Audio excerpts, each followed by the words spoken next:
High, দেখো সকাল সকাল কাজগুলো সেরে নিচ্ছি, এদিকে ঘর বাড়িটা ঝাড় দিয়ে নিচ্ছি আর ওদিকে কিন্তু রান্নাও বসিয়ে দিয়েছি। তো বাড়িঘর পরিষ্কার না করে আমি কিন্তু কোথাও বেরোতে পারি না তেমন। তাই জন্য দেখো ঘর বাড়িটাকে ভালো করে ঝাঁটি দিয়ে দিলাম। আর এদিকে ঝাড় দিতে দিতে ওদিকে রান্নাটাও করে নিলাম। তো দেখো রান্না বান্না মোটামুটি সব এদিকে কমপ্লিট করে ফেলেছি। আর পুরো বাড়িঘর দেখো কমপ্লিট করে পরিষ্কার করে নিয়ে রান্না বান্না সব শেষ করে আমি তারপরে চলে যাব কিন্তু স্নান করতে। কারণ স্নানটা না করে আমি কোথাও বেরোতে পারি না। আজকে যাব কোথায় বলছি চলো। আজকে আমি যাব ডক্টরের কাছে। আর এদিকে দেখো কাজ ফাজ সব আটকে দিলাম, কারণ ঘরে কেউ থাকছে না। তারপর রেডি হয়ে নিলাম। আর আমি না আজকে যাব একা একা, সেই জন্য তোমার দাদাভাই একটু চিন্তায় রয়েছে। চিন্তা করে কি করবে, যেতে তো হবেই আমাকে। তারপর দেখো রেডি হয়ে নিয়েছি, এবার ভিজে জামা কাপড়গুলো ছাদে মেলবো বলে আমি ছাদের উদ্দেশ্যে চলে গেলাম। জামা কাপড় হাতে নিয়ে গিয়ে দেখলাম যে রোদ ভালোই আছে।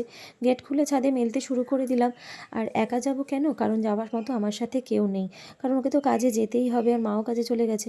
আর একটা কথা জানো তো, নিজের মা না থাকলে না মানে মেয়েদেরকে অনেক প্রবলেম ফেস করতে হয়। তো যাই হোক, আরও আত্মীয় স্বজন থাকলেও তাদের কিন্তু সাথে পাওয়া যায় না। ওই জন্য নিজের কাজ নিজেকে করতে হয়। তারপর দেখো জলের বোতল এবং ডাক্তারের কাগজগুলো আমি ভালো করে গুছিয়ে নিলাম। আর এদিকে পুরো রেডি হয়ে বেরিয়ে পড়েছি। আর আমি একা যেহেতু যাব, সেই জন্য তোমাদের দাদাভাই কিন্তু আমার জন্য রিক্সা বুক করে দিয়েছে। আর দেখো বাইরে বললাম যে প্রচুর রোদ, আমি সাথে ছাতাও নিয়েছি। তারপর বেরিয়ে পড়লাম। আর এদিকে দেখো রিক্সা চলেও এসেছে, দাঁড়িয়ে রয়েছে।